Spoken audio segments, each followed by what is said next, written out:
الحمد لله رب العالمين بارئ الخلائق أجمعين، ثم الصلاة والسلام على سيدنا ونبينا ومولانا أبي القاسم محمد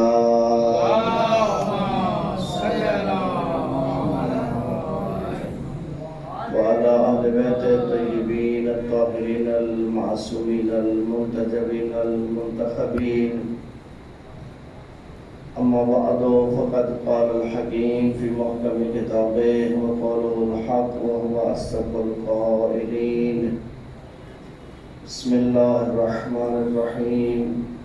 يا أيها الذين آمنوا كتب عليكم الصيام كما كتب على الذين من قبلكم لعلكم تتقون. بآواز بلند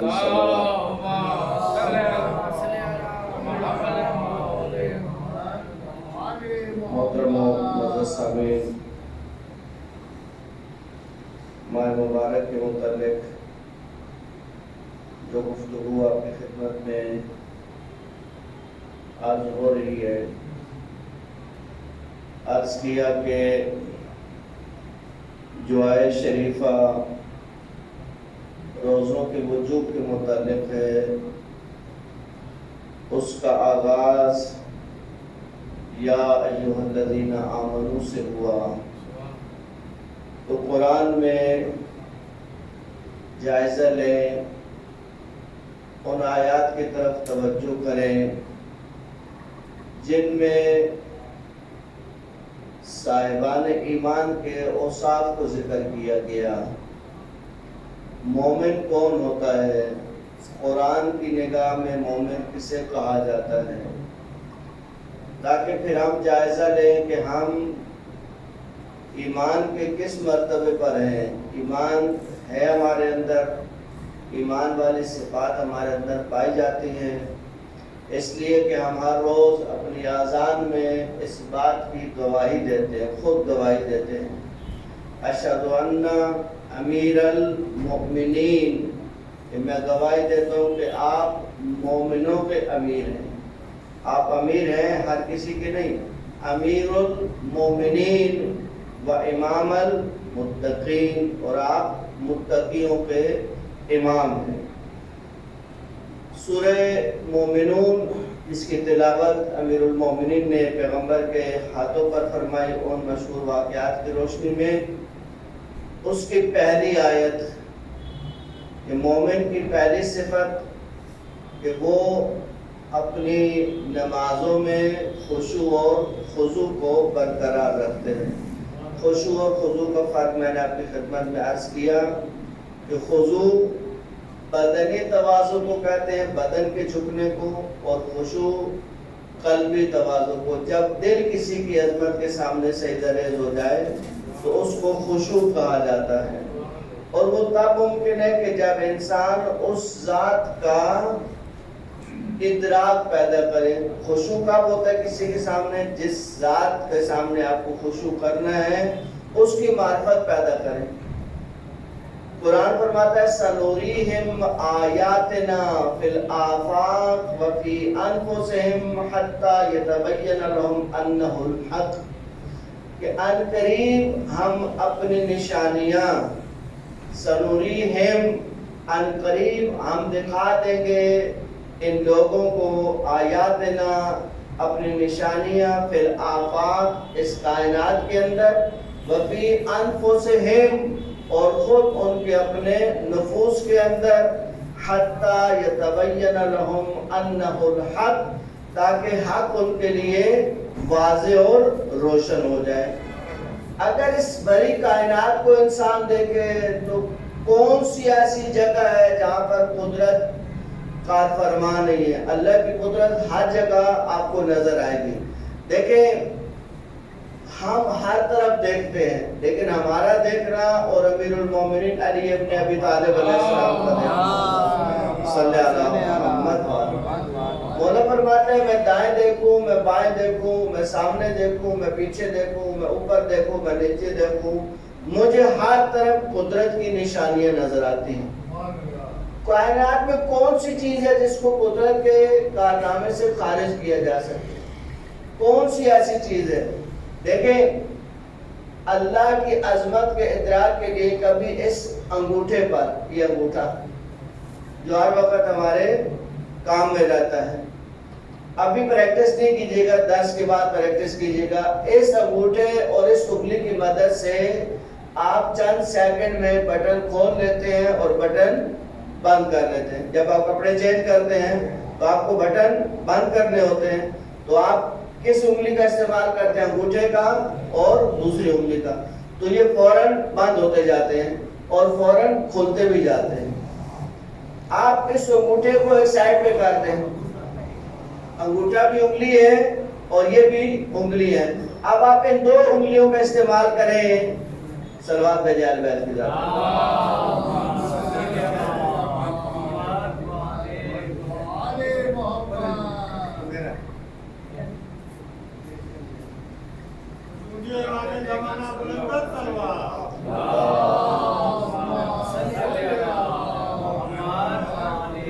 اب آپ ان دو انگلیوں کا استعمال کریں، انگوٹھے کو ہٹا دیں، ان دو انگلیوں کا استعمال کریں۔ آپ کو بہت زیادہ دقت پیش آئے گی ایک بٹن بند کرنے پر اور ایک بٹن کھولنے پر۔ اس انگوٹھے کا پرنٹ ہوتا ہے، جو آپ اپنے مختلف اداروں میں جاتے ہیں تو آپ سے وہ انگوٹھا لگواتے ہیں۔ دنیا میں اس وقت 8 ارب سے زیادہ لوگ ہیں، کسی کا بھی انگوٹھا دوسرے کے ساتھ میچ نہیں کرتا ہے۔ اگر آپ اس کی انگلیوں کے وہ پرنٹ کے نشان تھوڑا اس کو بڑا کر کے دیکھیں تو آپ کو ظاہر کوئی فرق نظر نہیں آئے گا، کچھ لکیریں ادھر، کچھ یوں، کچھ یوں، کچھ یوں، لیکن اس میں کیا قدرت نے معجزہ دکھایا ہے کہ 8 ارب انسان کا انگوٹھا دوسرے کے انگوٹھے کے ساتھ میچ نہیں کرتا ہے۔ آنکھیں، ابھی آپ ایئرپورٹ میں جب جاتے ہیں تو وہ کہتے ہیں کہ آپ کیمرے میں دیکھیں، تو وہ آپ کی آنکھوں کو سکین کرتے ہیں، تو آپ کی آنکھیں بھی دوسرے کی آنکھوں سے، آنکھوں کو سکین کرنے کا ان کو کیا فائدہ ہے؟ انہوں نے آپ کا ریکارڈ تھوڑی رکھنے کہ آپ کی آنکھیں رکھنی تھوڑی ہوتی ہے۔ آپ کی آنکھوں کو سکین اس لیے کیا جاتا ہے کہ آپ کی آنکھیں کبھی دوسرے کی آنکھوں کے ساتھ ملتی نہیں ہے۔ اب انسان ان چیزوں پہ غور کرنا شروع کرے، انسان ان چیزوں پہ فکر کرنا شروع کرے، انسان قدرت کے موضوع کو دیکھنا شروع کرے۔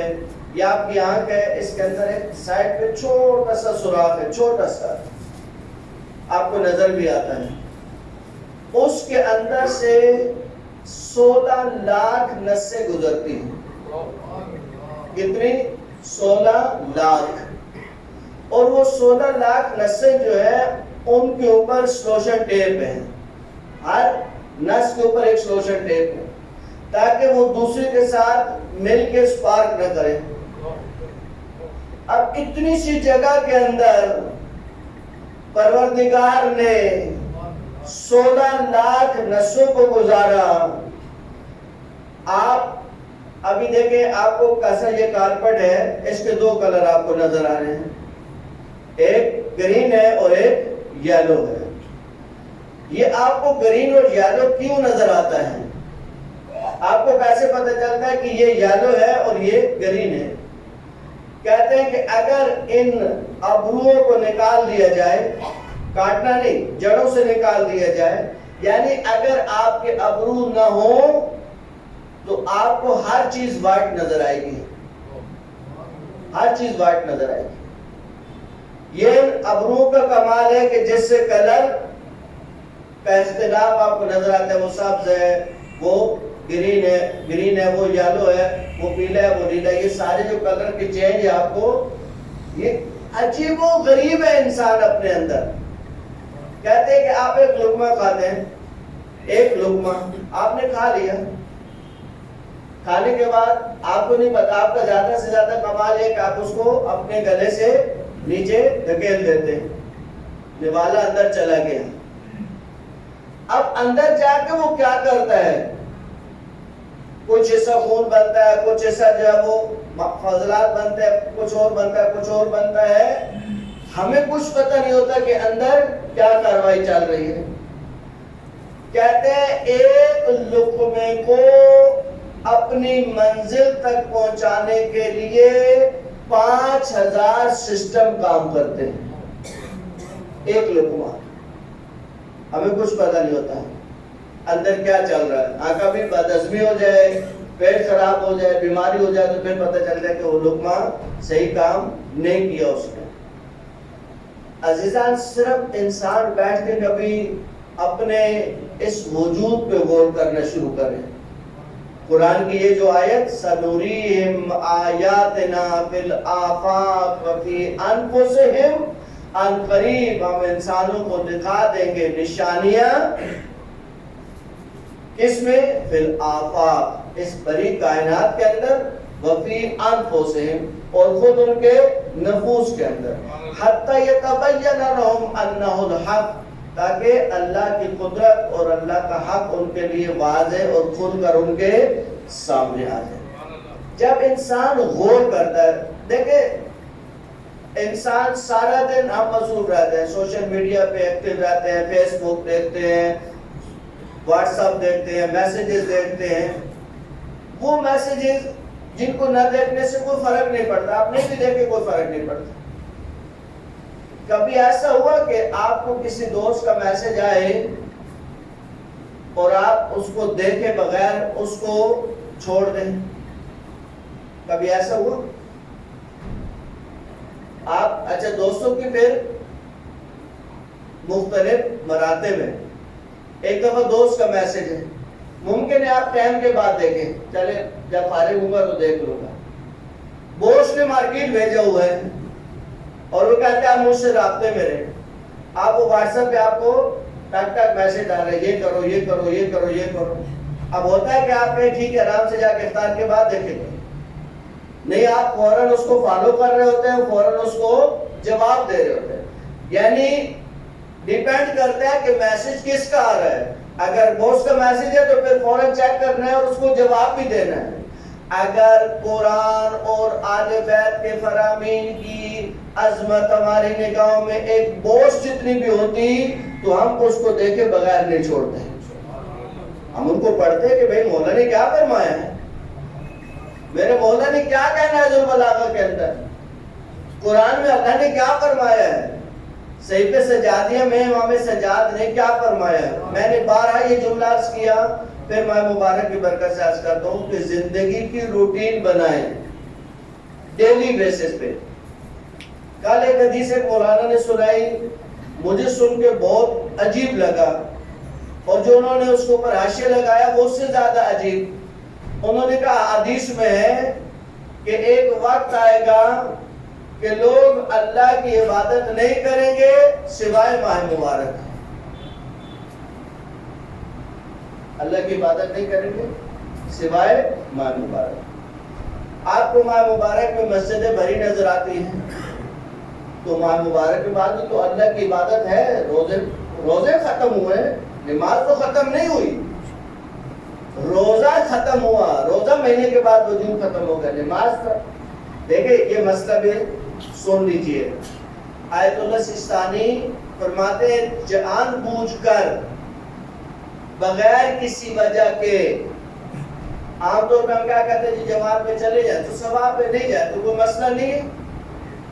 آیت اللہ سستانی فرماتے ہیں جان بوجھ کر بغیر کسی وجہ کے جماعت میں شریک نہ ہونا جائز نہیں ہے. بیٹھے ہو گھر میں, آرام سے مسجد جا سکتے ہیں, آرام سے جماعت میں شریک ہو سکتے ہیں. روایتوں میں ہے لا صلاۃ لجار المسجد الا فی المسجد, جو مسجد کا ہمسایہ ہے اس کی نماز نہیں ہوتی سوائے مسجد کی, یعنی اس کی نماز ہوتی مسجد میں. اب جو ہمارے مسجد کے پڑوسی بیٹھے وہ پریشان ہوئے کہ مولانا کبھی گھر میں نماز پڑھے تو کیا بنے گا ہمارا. نہیں, یہ جو کہا لا صلاۃ لجار المسجد الا فی المسجد, نماز نہیں ہوتی ہمسائے کی سوائے مسجد کے, یعنی لا صلاۃ کاملۃ, نماز مکمل نہیں ہوتی. نماز کو جو تکمیل ملتی ہے, جو درجے ملتے ہیں وہ مسجد میں ملتے ہیں. جو ثواب مسجد میں ملتا ہے وہ گھر میں نہیں ملتا ہے. اچھا, مسجد میں ثواب کا کوئی اندازہ بھئی ہر چیز کا اندازہ لگاتا ہے نا. کہتے ہیں کہ روایتوں میں ہے کہ مسجد کے نمازی مولانا کے پیچھے جو کھڑے ہوتے ہیں ان کی تعداد جب 10 تک ہوتی ہے تو ثواب کا کوئی حساب ہے. روایتوں میں لکھا ہے اگر ایک نمازی ہے تو اتنا ثواب، 2 نمازی ہے تو اتنا ثواب، 3 نمازی ہے تو اتنا ثواب، اور 4 5 6 7 8 9 10 تک ثواب کا مقدار ثواب کی لکھی ہوئی ہے. لیکن 10 کے بعد اللہ نمازیوں کو کتنا ثواب دیتا ہے کسی کو پتہ نہیں. مسجد میں آنے کا ثواب جب نمازیوں کی تعداد 10 سے بڑھ جاتی ہے. اگر آپ لوگ اکثر جو ہے وہ جاب کرنے والے، کام کرنے والے، اگر آپ کو کہیں کہ آپ آئیں 10 منٹ کے لیے، ہم آپ کو 1000 روپے روزانہ دیں گے، 1 گھنٹہ اضافی کام کریں، آپ کو 1 روپے 1000 تو شاید زیادہ ہو جائے گا، 500 بھی چلے گا، 500 بھی چل جائے گا کہ آپ 1 گھنٹہ اضافی کام کریں، آپ کو 500 روپیہ روزانہ کی بیس پہ دیا جائے گا. کیونکہ اس 500 کی ویلیو ہمیں پتہ ہے. پھر ہم بیٹھ کے کیلکولیٹ کریں گے. اچھا 500 کا مطلب ہے کہ روزانہ اگر 500 تو مہینے کا کتنا ہو گیا؟ 15,000. پوری 15,000 اضافی ملے گا. تو گھنٹہ کیا کر لے گا؟ کیونکہ ہمیں 15,000 کی ویلیو سمجھ آتی ہے. انسان مادی چیزوں کی ویلیو کو سمجھتا ہے، روحانی چیز کی ویلیو کو نہیں سمجھتا ہے. اللہ کا کیا قبول ہوتا ہے، کیا قبول نہیں ہوتا ہے. کہتے ہیں حرم امام حسین علیہ السلام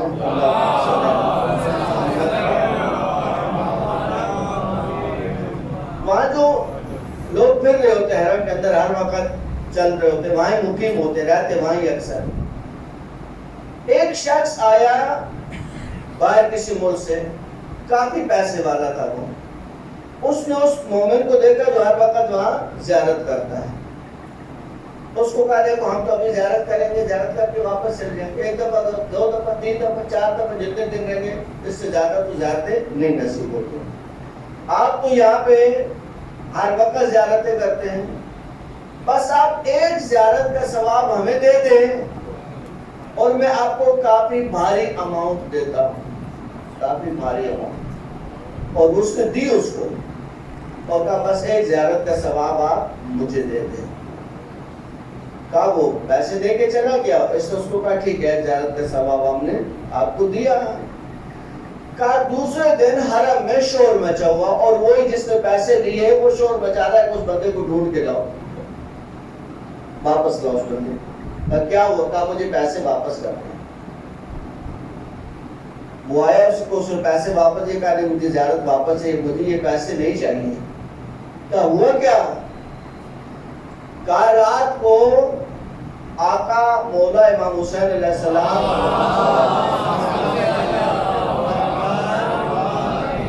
اس شخص کے بقول کہا کہ مولا میرے خواب میں آئے اور کہا بندے خدا تیری زندگی میں ایک زیارت، وہ کب کی زیارت کہ ایک دن تیرے اوپر غسل واجب تھا اور تجھے یاد نہیں رہا غسل کرنا اور تو چلا حرم کی طرف، اور جب تو حرم کے دروازے پہ پہنچا تو تجھے یاد آیا کہ تو نے غسل نہیں کیا ہے.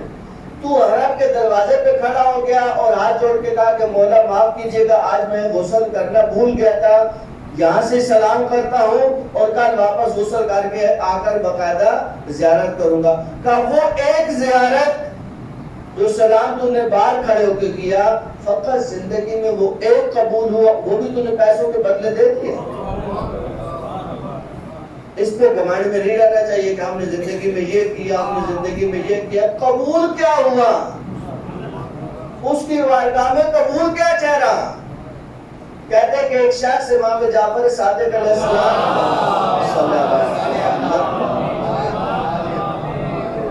کا خادم تھا، کافی عمر ہو گئی تھی، بزرگ ہو گیا تھا، کافی خدمت کرتے کرتے. اسی طرح ایک تاجر آیا مولا کی زیارت کے لیے اور اس خادم کو کہا کہ آپ نے مولا کی بہت خدمت کی ہے، میں آپ کو انعام دینا چاہتا ہوں. مثلا اگر میں ارب پتی ہوں تو جتنے ارب میرے پاس ہے اس کا آدھا تمہیں دوں گا. تو نے مولا کی خدمت کی. باقی زندگی جاؤ آرام سے اپنے بچوں کے ساتھ گزارو, بہت خدمت کی تو نے مولا. کہتے ہیں کہ یہ شخص آیا امام کی خدمت میں اور کہا کہ میرے بقول کے مولا اگر میری لاٹری نکل آئے. اور نے کہا ہمیں کیا ہے, تمہاری لاٹری نکل آئے تو نکل. کمل عباس ایک آپ کا محب, آپ کا جانے والا, آپ سے عشق کرنے والا آیا ہے اور اس نے مجھے یہ آفت دی ہے کہ وہ اپنی زندگی کی آدھی دارائی, اپنی زندگی کی جان پونجی کا آدھا حصہ, یہ کون سے عاشق تھے امام کے, اپنی زندگی کا آدھا ایسا کسی مومن کو دینا, یہ کون لوگ تھے؟ کہا میں تیار ہوں, بس تو باقی وقت اپنے بچوں کے ساتھ گزارو. امام علیہ السلام نے فرمایا کہ دیکھو میں آپ کو منع نہیں کرتا ہوں اس کام سے, لیکن ایک بات اطلاع عرض کرتا ہوں, اطلاع بتاتا ہوں آپ کو کہ قیامت میں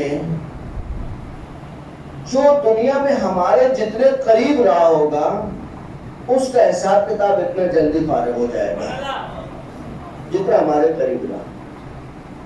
اب تم کو پیسے لے لو کوئی مسئلہ نہیں ہے, لیکن جتنا ہم سے دور ہو جاؤ گے قیامت میں اتنا تمہارا امتحان بھی مشکل میں آئے گا.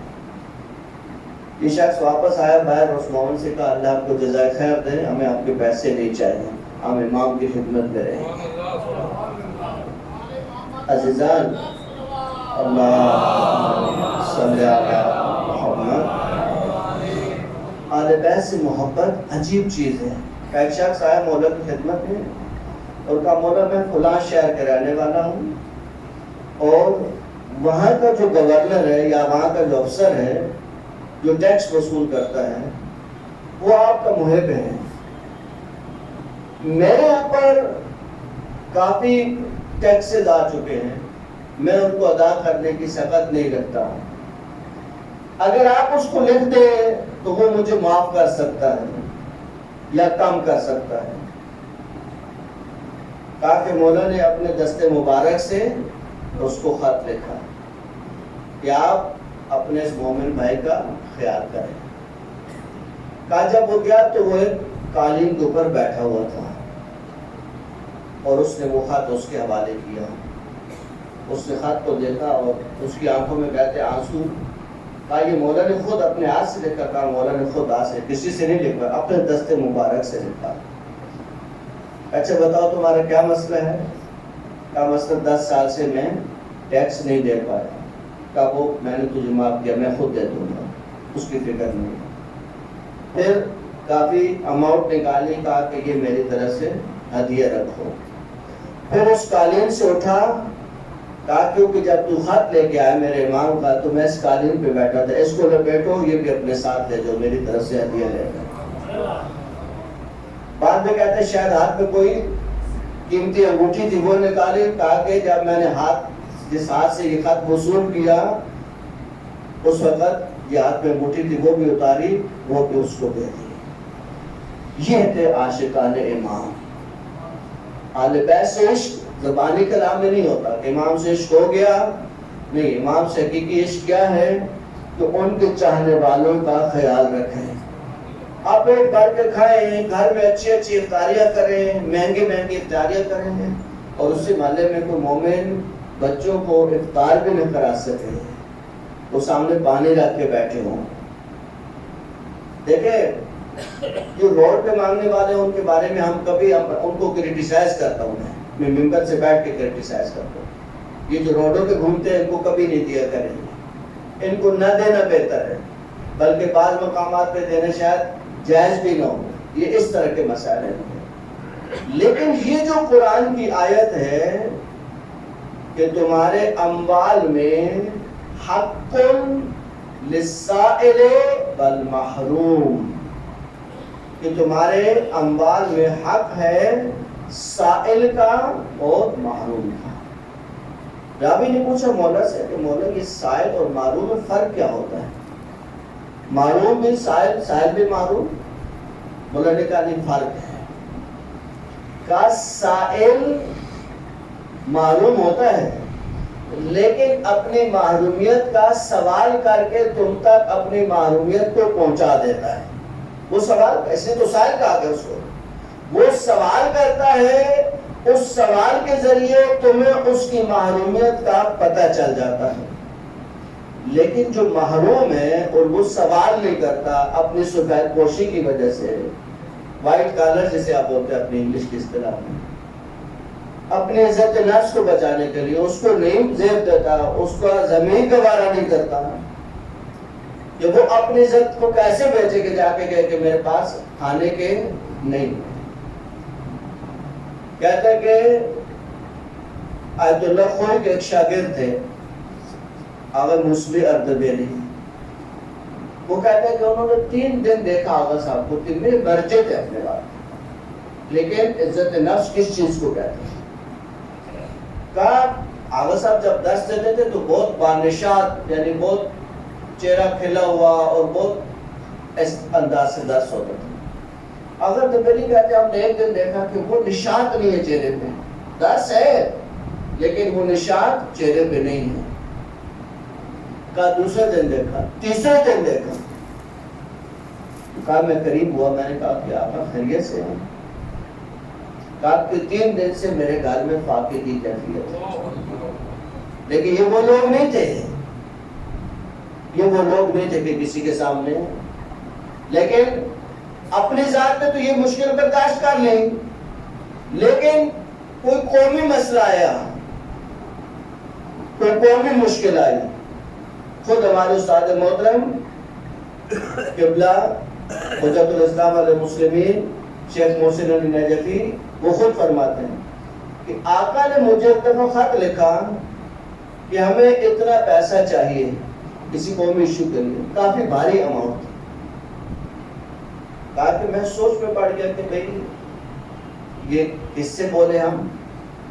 کہا میں نے کچھ مومنین کے لسٹ بنائی, نام لکھے, ان کو میں اطلاع دیتا ہوں کہ آغا صاحب کو اس مد میں اتنے پیسوں کی ضرورت ہے.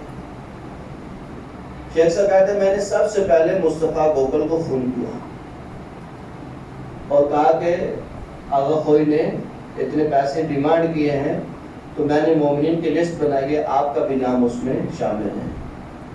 تو کہا کہ مصطفیٰ گوگل صاحب نے کہا کہ آغا خوئی نے یہ تھوڑی کہا کہ آپ ساری دنیا سے ان کے لیے پیسہ مانگو, ان کا مصطفیٰ کو بولے. دیکھیں عزیزان یہ کیا چیز ہے, یہ جذبے جو ہیں یہ سوائے آل بیت کی محبت کے نہیں پیدا ہوتے. پیسہ انسان کی کمزور ترین حص ہے, سب سے مشکل ہے پیسہ دینا. پیسہ دینا آسان نہیں ہوتا, پیسہ نکالنا بہت مشکل ہوتا ہے. اگر آپ اس مشکل کو سمجھنا چاہتے ہیں تو میں ایک جملہ عرض کر کے گفتگو کو سمیٹتا ہوں. ہم کہتے ہیں کہ اگر ہم کربلا میں ہوتے تو ہم اپنی جان قربان کرتے. کہتے ہیں نا سب جاتوں میں پڑھتے یا لیتنی کنت معکم فافوز فوزا عظیما, کاش مولا ہم آپ کے ساتھ ہوتے ہیں تو آپ کے ساتھ بہت بڑی سعادت پہ فائز ہو جاتے ہیں. یعنی واقعی اگر ہم کربلا میں ہوتے تو جان دینی پڑتی. کربلا میں کیا مطلب ہے؟ کربلا میں ہونے کا مطلب جان دینا ہے. جان دینا مشکل ہے یا پیسے دینا. اگر ہم ظاہر ہو جائے کہ یا پیسے دے دیں یا جان دے دیں, بندہ ٹی ٹی لے کے آ کے کھڑا ہو گیا, کہا کہ جو کچھ ہے نکال دو. آپ کیا کرتے ہیں؟ آپ جو کچھ ہوتا ہے دے دیتے اس کو, والٹ دے دیا, موبائل دے دیا, سب کچھ دے دیا اس کو. اگر فیملی ساتھ ہے تو وہ بات زیور بھی اتروائے, آپ سب کچھ دینے کو تیار ہو جاتے ہیں. کیوں کہ اب امر ظاہر ہے کہ یا جان دے یا پیسہ دے. تو انسان جب جان اور پیسے میں معاملہ آئے تو جان دے دیتا ہے, پیسہ چھوڑ دیتا ہے, جان بچا دیتا ہے. ہم کہتے ہیں کربلا میں ہوتے تو جان دے دیتے ہیں.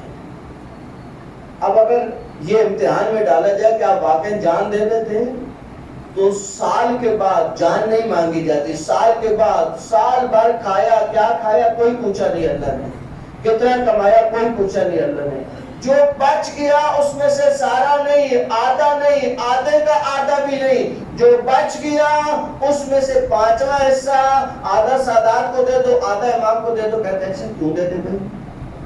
تو پھر سوچ لے انسان کہ جو امام کے راستے میں 20واں نکالنے کو تیار نہیں ہے، وہ کربلا میں ہوتا تو جان دے دیتا. دعاؤں کی قبولیت کا وقت ہے. اللہ دعا کرے اللہ ہمیں اخلاص کے ساتھ اعمال کی توفیق نصیب کرے، اہل بیت کی سیرت پہ چلنے کی توفیق نصیب کرے، اہل بیت علیہ السلام کے بتائے ہوئے راستوں پہ عمل کرنے کی توفیق نصیب کرے. جتنے مرحومین اس دنیا سے رخصت ہوئے، سوریہ بنت عبدالحسین کوکر، سید علی عباس ابن سید محمد، شفیقہ خاتون بنت سید قرار حسین، مولانا محمد علی موفق صاحب کے والدین، شیخ محمود صاحب کے والدین، میرے والد مرحوم، دیگر آپ کے تمام مرحومین شہداء ملت جعفریہ، سب کے لیے رحم اللہ من کر الفاتحہ. بسم اللہ